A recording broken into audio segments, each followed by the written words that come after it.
I thought my baby needed certain things. I thought I was giving her the right thing. I thought, you know, breast is what she needed every single time she cried.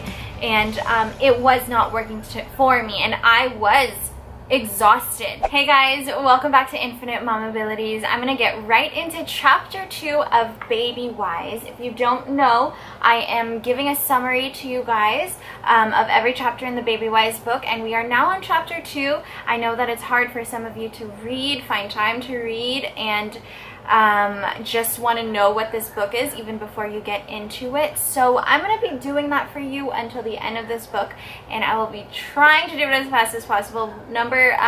Chapter 1 is up on my channel already, and in this video we are going into chapter 2, and I'm just going to get right into it. So again, just like I mentioned before, it is always best to buy the book on your own. Like, I obviously cannot read this whole thing to you, and you obviously wouldn't have the patience or desire to listen to me read this whole book to you. So the best thing you'd want to do if you're interested is get a copy of your own book. If you are watching from the US, I will link the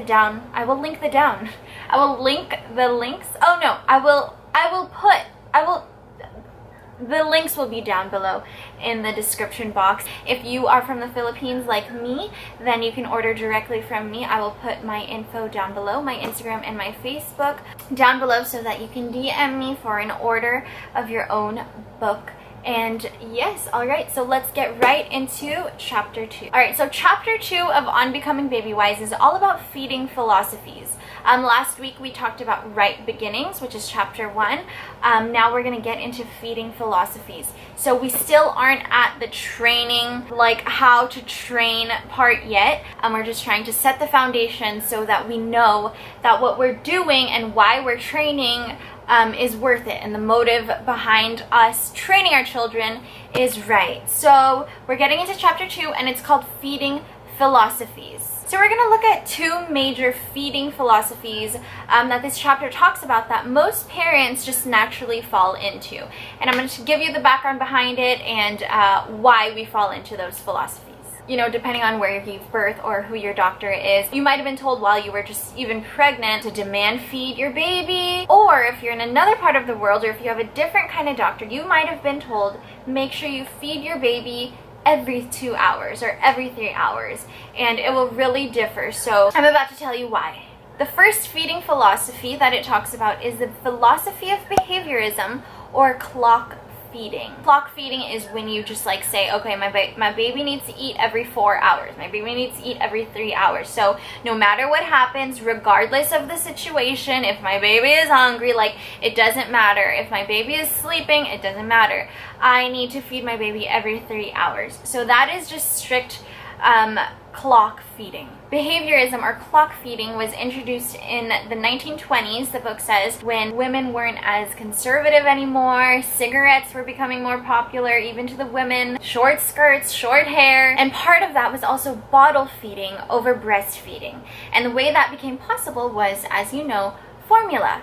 So formula was introduced, and it started becoming more popular than breastfeeding in many cases. And because of that, there was a new feeding practice that emerged, and it was called clock feeding, because you can just, you know, give your baby the bottle at certain times, and it's easier. It says here, a regimented feeding schedule of every 4 hours was considered to be the best interest of the child, and every good mother was expected to follow it to the minute.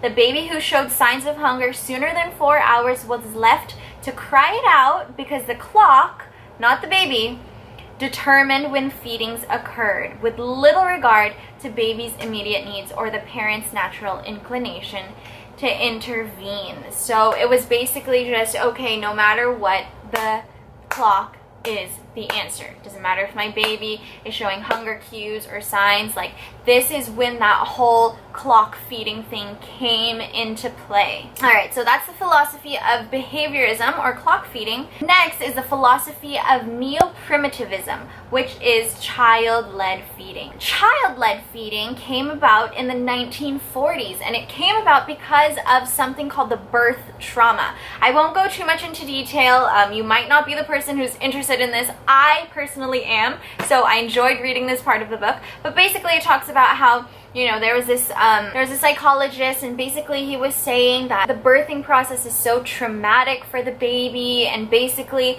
like the whole infant stage is dedicated to making that baby comfortable, to feel like that baby is back in the womb because of the trauma that it experienced by being taken out of the womb. Because of that, that's where child-led feeding came in. This idea made it possible, or it urged women to be so much more sensitive to their babies, to be like, oh my gosh, they're traumatized, I need to take care of them right now, I need to put them on me, I need to make them feel hugged and loved and secure because they're traumatized from going through the birth. They think that every newborn has a lingering subconscious desire to return to the mother's womb. And since that can't happen, obviously you can't put your baby back in the womb. The mother is to create and mimic an artificial womb-like environment and maintain that long after birth until they can get over it and transition into real life. So all of the efforts of the mother after baby comes out is aimed at reversing the psychic shock that is brought on by the trauma of birth. That's why the whole child-led feeding philosophy came about in the 1940s. This is what Dr. Robert Bucknam, one of the authors that co-authored this book, had to say. Memory function and synapse development depend on the brain receiving highly oxygenated blood, which comes from breathing. Okay, so basically you can't have those like that memory functioning until you start breathing. And you don't start breathing until after the birthing process. So anyway, again, I won't go too deep into that. I just wanted to show you the extremes and the contrast and why these certain philosophies came about. Babywise, on becoming Babywise, this book talks about both of those and finds them both very extreme. Why? We're gonna get into that right now. So within those two extremes, there is a better way, and it is the Babywise way. It is called parent-directed feeding. So there's the extreme of clock feeding, which is feeding your baby at strictly this time, and the other extreme of child-led feeding, which is feeding your baby right away, no matter what, to give that womb-like and close emotional attachment feel. Now, Babywise offers us an alternative for parent-directed feeding. So parent-directed feeding, or PDF, is the center point between hyperscheduling and reattachment theories. It has enough structure to bring security and order to the baby's world, yet enough flexibility to give mom the freedom to respond to any need at any time. Okay, I will say this again because there have been so many comments and so many people saying things to me like Babywise is a bad thing because you ignore your baby's needs. But let me say this again. PDF is the center point between hyperscheduling and reattachment theories. It has enough structure to bring security and order to a baby's world, yet enough flexibility to give mom the freedom to respond at any need, at any time. Okay, I think this video is like about to get really long because I just want to read to you everything in this so that you get it, but I know I can't. So let me just go straight to the theories we talked about, the weaknesses behind it, and the advantages of the Babywise alternative, which is parent-directed feeding. Okay, again, so the first philosophy we talked about, clock feeding. These are the weaknesses. The feeding is based on times and ignores legitimate hunger cues. Like your baby could legitimately be hungry and you're just like, whatever, I will let him cry it out because it's not his feeding time yet. Another weakness about this is you don't give enough time. If you're breastfeeding, it doesn't give you enough time to stimulate the breast to produce more milk, so you can be actually producing less milk. Those are just a couple weaknesses of the clock feeding. Now the weaknesses of the child-led feeding looks like this. If you just go by hunger cues, baby's sucking his thumb, baby's opening his mouth, or whatever it is that makes you think baby is hungry, these are the weaknesses of that, which I 100% experienced before I started Babywise with my firstborn. I didn't start Babywise till my baby was 3 months old, so for those 3 months I experienced all of this, and it was really hard. When you're guided by just the hunger cues, and if you think everything is a hunger cue, just like crying is a hunger cue, which I thought before, oh, my baby's hungry, that means she's hungry. It can happen every 2 hours. It can happen 3 times within 1 hour. You know, when your baby cries, put him on your breast, sleeps, falls back asleep, so you put him down and then wakes up again and then feed again, and it's like, oh my gosh, this just keeps happening, but I have to keep feeding him when he wakes up because of the hunger cue. So when we do that, it leads to maternal fatigue, where we just get tired and worn out and we're just like, I don't want to do this anymore. And maternal fatigue is actually the #1 cause of dropping breastfeeding, because moms just get exhausted and tired and think they don't have enough breast milk supply because baby keeps waking up and you know, you're not getting enough milk out. So that's one of the weaknesses. Another weakness of the child-led feeding is when you wait for hunger cues, again, you're not going to feed your baby till they show they're hungry again. With my firstborn, she was sleeping like 6 hours and through the night, and I was like, wow, this is awesome. This wasn't all the time, but for, you know, when she was a newborn, that did happen, and I was like, wow, this is so awesome. But then she would wake up and she'd be just so like tired and sluggish and nothing, you know, really happening, and she would just be, you know, like out of it. And I realized it's because I was waiting for hunger cues when I should have been feeding her at that age. She should have been eating more. So that is also a weakness, which happened to me. Now this is what it says about the parent-directed feeding. When you look for hunger cues and you also have the structure of a clock time, this is what it says. With the parent-directed feeding approach, you feed your baby when he's hungry, but the clock provides the protective limits so you're not feeding too often, such as every hour, or too little, such as every 4 to 5 hours.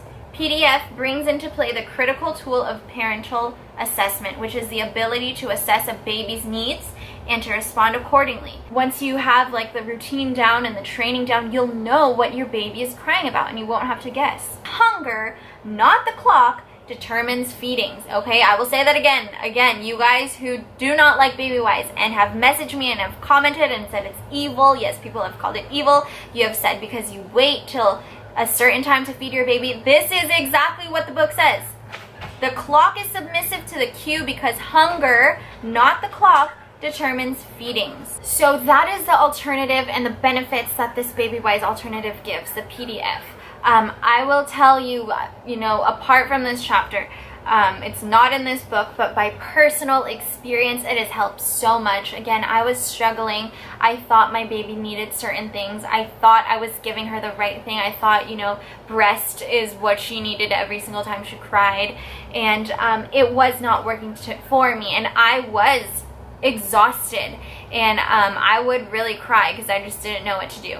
And having a clock, a time, and also the baby's hunger cues help me decide when to give my baby, how to give my baby milk, keeping baby awake, and we're going to get into that in other chapters, but everything as a whole just really helped. So that is chapter 2. Those are the feeding philosophies, the backgrounds of where these philosophies came from, and the alternative that Babywise gives. So thank you so much for watching. If you haven't seen my other video on chapter 1, you can go check that out now. It's a very important video, and stay tuned for the next chapter, chapter 3. And in chapter 3, we're finally going to be getting into sleep. I hope this helped you. If you have any questions, you can leave it down below. You can check out my entire Babywise How Does Babywise Work playlist, and yes, I'd be happy to help you. And that's all for this video. Thanks guys for watching. See you again next time on Infinite Mamabilities.